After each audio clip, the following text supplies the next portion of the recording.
বসে বসে ভাবি আমি সারাদিন কি করে মেটাবো তোমার ওই বসে আর চিন্তা করে কি হবে, ঝাড়ের মাঝ ঝাড়ে ছিল কেন আমার পিছনে এলো।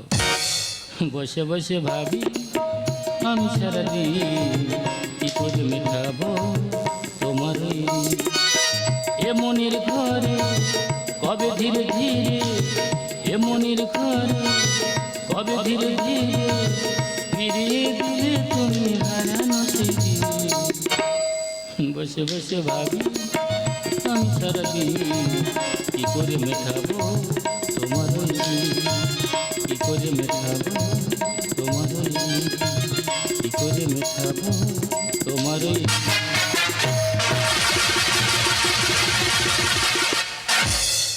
দাদা, মোবাইলে যেন মানুষের সুপথ তেমনি মানুষের জীবনে বিপদ। সুপথটা আমার জীবনে ঘটেছে। ফোন কলে বড় লোকের বাড়ি মেয়েটা প্রেম করলাম, ওর বাবা যখন শুনলো যে গরিব লোকের ছেলে, কানে শুনলাম তার অন্য জায়গায় বিয়ে দিয়ে দিয়েছে। তা আমার বাবা বললো, বাবা কচি ভালোবাসা প্রেম তো দুজনে করেছো, সে যদি বিয়ে করে সংসার করতে পারে তা তুমি একখানে বিয়ে করে ওই মেয়েটাকে বুঝিয়ে দাও। তা বাবার কথা শুনে বিয়ে করলাম। ও মা, বিয়ে করে দেখি না মেয়েটার বয়স আমার থেকে 10 বছর বড়। যেই শুনেছি তখন তো আমার 1.5 হাত জিভ বেড়ে গেছে। ওই অবস্থায় আমি ফুলসজ্জা ঘরে ঢুকেছি। ফুলসজ্জা ঘরে ঢুকে দেখি না আমাদের বউ খাটের ওপর বসে উড়ো নাড়া দিচ্ছে, আর দেখি না বিড়ি খেয়ার আমার ডাকতেছে, বলে এ খোকা খোকা এ খোকা হেইয়া হেইয়া। আমার ভয় লেগেছে। তখন আমি ও মা মা ওখানকে কী করবো? বলে 1 গ্লাস জল খেয়ে বাইরে শুয়ে পড়ে গেছে। সকালে হয়ে গেলাম, শোর বাড়ি গিয়ে চলে গেলাম। আমার বউ বলে আমি আর বাড়ি যাবো না। আমার শোর বলে কেন তুমি যাবে না? বলে এমন একটা ছেলের বিয়ে দিয়েছো, সে আমার চেয়ে 10 বছরের ছোট। বাড়ি এলো না, তার 3 বছর পরে থানায় থেকে নোটিশ এসেছে, তার দায় দায়িত্ব সব গ্রহণ করতে হবে। আবার নোটিশে লেখা আছে তার ছুরি খাবে, এই ছুরি নিয়ে গেছে, সে আপেল খাবে বলে এটাও নিয়েছি, যাবো আবার সেই নিয়ে কোর্টে জমা দেবো। মাঝপথে একটু রেস্ট নেবো, মাঝপথে রেস্ট নিয়ে যারকে দিয়ে বস্তাটা তুলে নে যাবো আমি আবার সে কোর্টে। ফাগুনে মাসে কাঁচা বাসে গুনগুনিয়ে ভ্রমর আসে,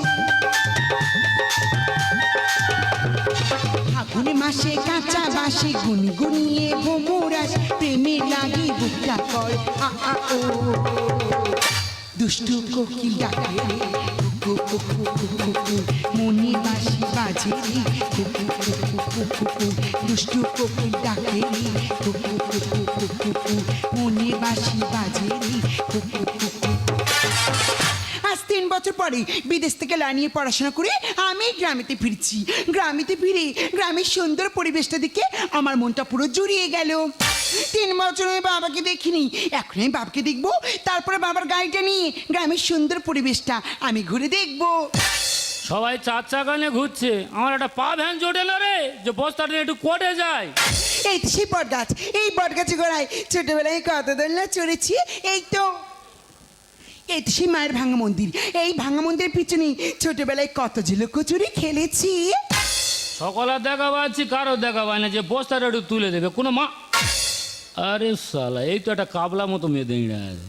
ও দি দি, যাক অনেক দেরি গেল, আর 1 সেকেন্ড দেরি করবো না, এখন আর বাবার কাছে ফিরতে হবে। ও দি, তুমি কানে কি হেডফোন দিয়ে আছো নাকি? মানুষ একটা বিপদে পড়ে বস্তাটা তুলে দেওয়া যাচ্ছে না?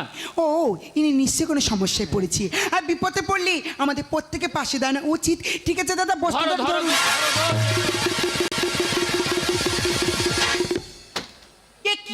তুমি আমার সোনা বন্ধুরে এতদিন কোথায় ছিলি রে? সোনা বন্ধুরে এতদিন কোথায় ছিলি রে? তোমার কথা চিন্তা করে, তোমার কথা চিন্তা করে ঘুম আসে না রে আমার। সত্যি সোনা বন্ধুরে এতদিন কোথায় ছিলি রে? আমার সোনা বন্ধুরে এতদিন কোথায় ছিলি রে? আমার সোনা বন্ধুরে এতদিন কোথায় ছিলি? এ কি তুমি শেখা পারোনি, সিঁদুরও পারোনি, তুই মাছ ঝেড়েতে চলে আছো? হাই, আমি এখন বিয়েই করিনি। সে কি তুমি বিয়ে করোনি? না, আর তুমি? আর আমি কি করবো, তুই চলে আসার পর গরিব মানুষ আর কি করবো না, হালকা করে একটা ঝেড়ে দিস। কি হয়েছে? তুমি বিয়ে করে নিয়েছো, তা আফসোস করে বলছো কেন? তা আফসোস করে বলবো না? কেন? মানুষ বউ নেই মেলায় ঘুরবে, আমি শালা বস্তা নিয়ে ঘুরে বেড়াচ্ছি।